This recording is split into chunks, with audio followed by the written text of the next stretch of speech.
अरे बहुत अच्छे, बहुत सुंदर, बहुत सुंदर, बहुत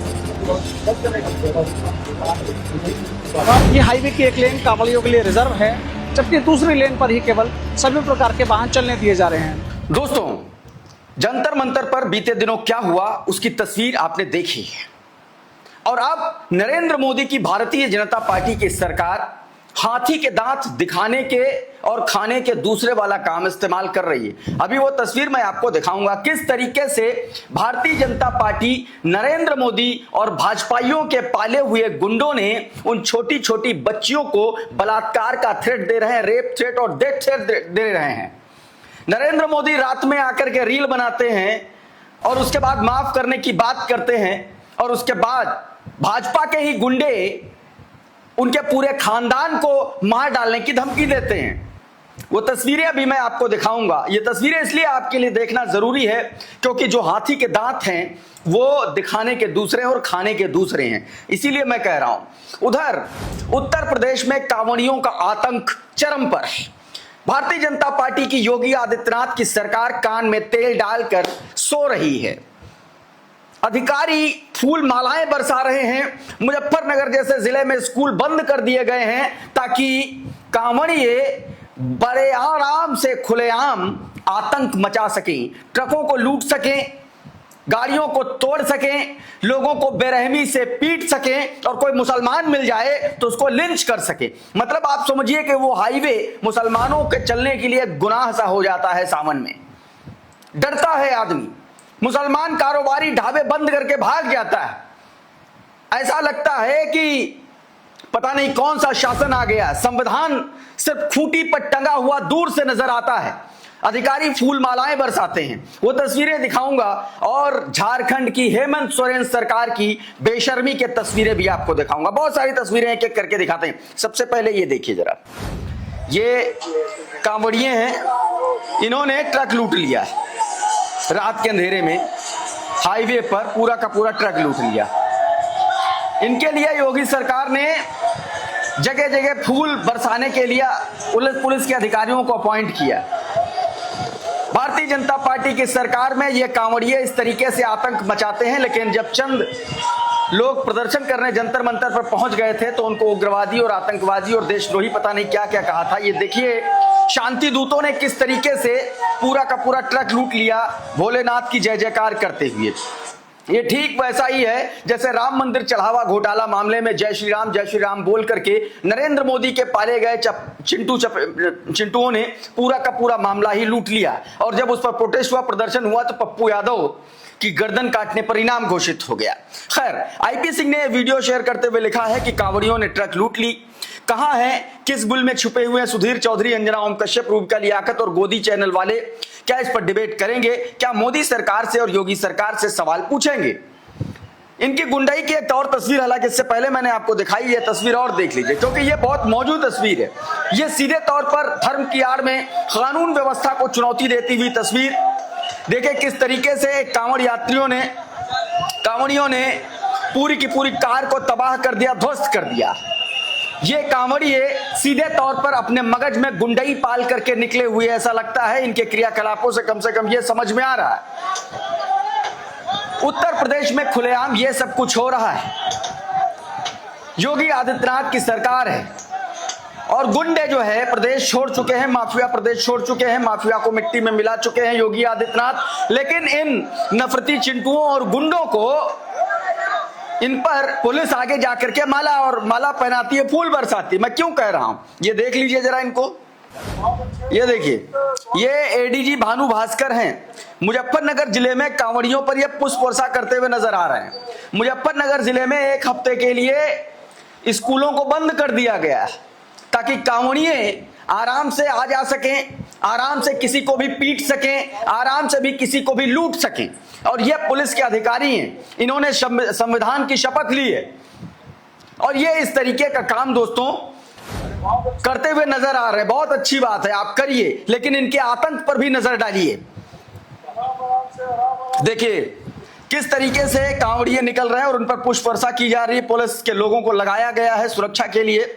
जाकिर अली त्यागी ने यही वीडियो शेयर करते हुए लिखा है कि एडीजी मेरठ के एडीजी जोन भानु भास्कर मुजफ्फरनगर में कांवड़ियों पर फूल बरसा रहे। भानु भास्कर उसी मेरठ जोन के एडीजी हैं जिस मेरठ में एसएसपी ने ईद के दौरान मस्जिद के बाहर नमाज अदा करने पर न सिर्फ एफआईआर बल्कि मुसलमानों के पासपोर्ट जब्त करने का आदेश दिया था। और वहीं पर इन कांवड़ियों पर फूल बरसाए जा रहे हैं। फूल बरसाना गलत नहीं है, लेकिन दूसरे समुदाय दूसरे धर्म के त्योहारों पर इस तरीके की धमकियां देना, क्या यह कानून सम्मत है? क्या संविधान की शपथ यही करने के लिए इनको इजाजत देती है? क्या ये एक देश एक कानून की बात करने वाली तस्वीरें आपको भी नजर आ रही हैं क्या? ऐसा कुछ भी नहीं नजर आता पहली नजर में। खैर, इन्हीं को लेकर के एक और तस्वीर देखिए। ये जो कांवड़िए कार को तोड़ रहे थे, देखिए जरा, ये लॉफी स्पीकिंग नाम का एक ट्विटर हैंडल है। उसने लिखा कि कई दिनों से अराजक तत्वों ने जंतर मंतर घेरा हुआ था, अब जाकर के देश में थोड़ी नॉर्मलसी आई है। और ये नॉर्मलसी कांवड़ियों के गुंडाई, उनके आतंक की जुड़ी तस्वीर है।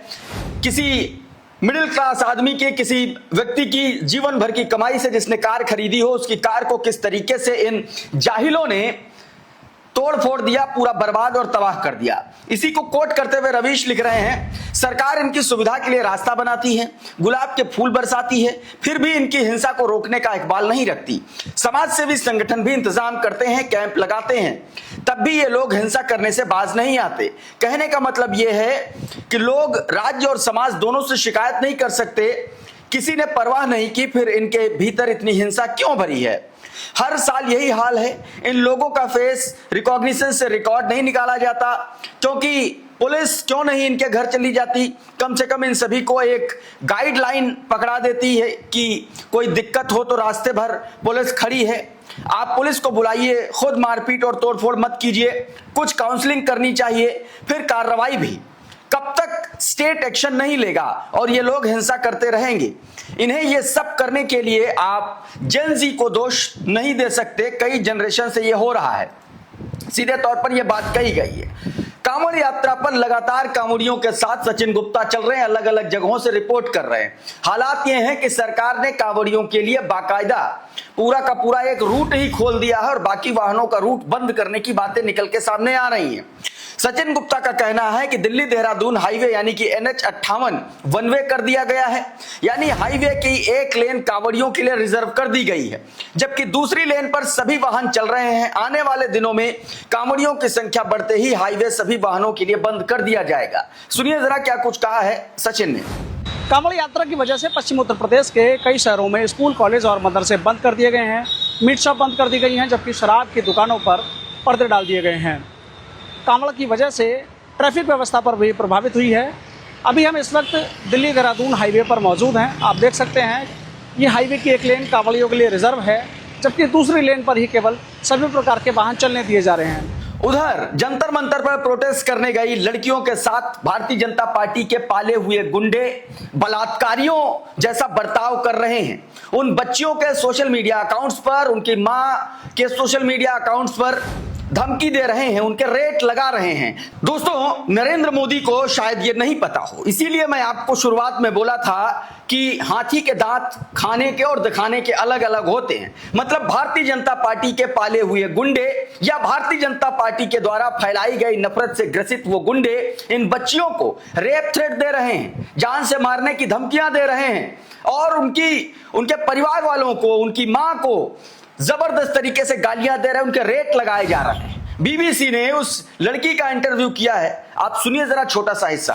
मेरी अच्छी वीडियो भी है ना, उसमें भी वो गलत चीज कमेंट कर रहे हैं। 200 रेट, 300 रेट, 50 रुपए रेट।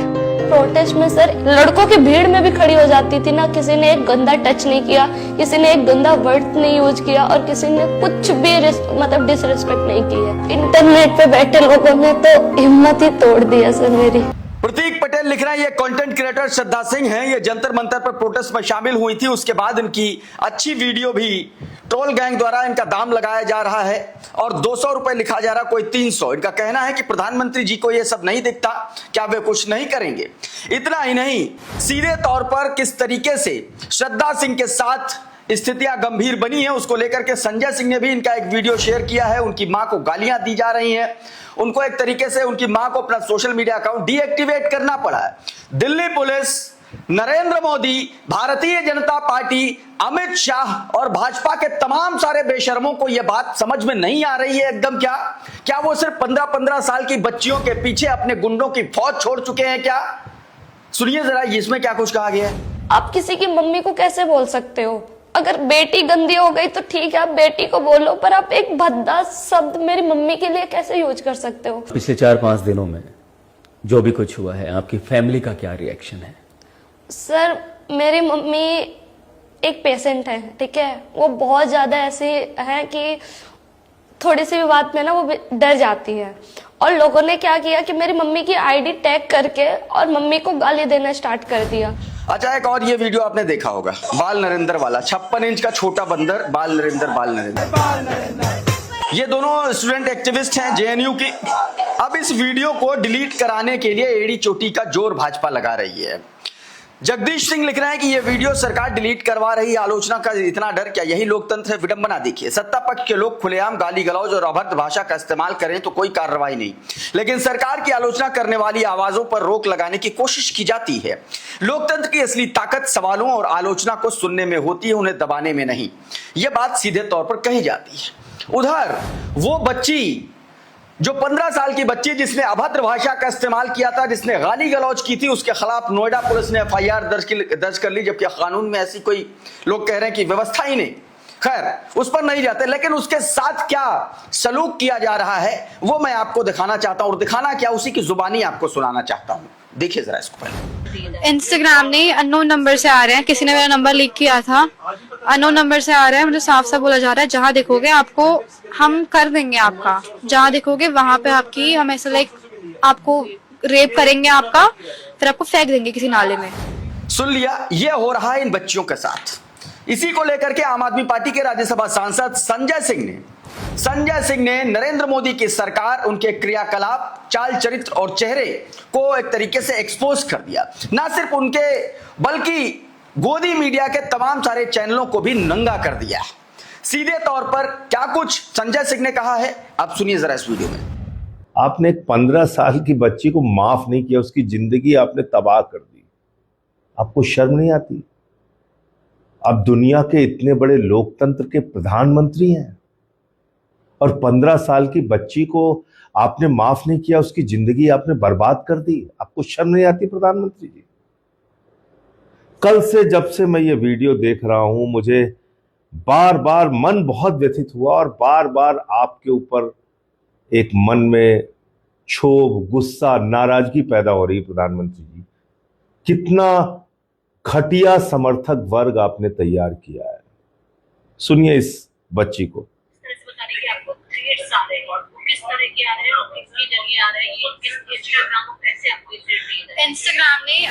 अच्छा, गोदी मीडिया की हालत यह है, अंजना ओम कश्यप जैसे पत्रकारों की हालत यह है कि सीजेपी के लोग तो इस प्रोपेगेंडा में फंस नहीं रहे हैं, तो पता नहीं कहां से कोई भी रैंडम आदमी उठा करके बैठा दिया जा रहा है, यह कह करके कि यह सीजेपी का प्रवक्ता है, यह सीजेपी का आदमी है। ये जरा वीडियो देखिए, ये आदमी इस वीडियो में जो सीजेपी का पक्ष रख रहा है, इसका सीजेपी से कोई लेना देना नहीं है, ऐसा दावा किया जा रहा है। सुनिए जरा पहले छोटा सा हिस्सा। क्वेश्चन ये है कि सर, हम लोग 20 तारीख तक बैठे रहे, हमने पार्लियामेंट का कॉल देने से पहले, सही बताइएगा, बीजेपी को होश नहीं था कि लॉ की जरूरत है।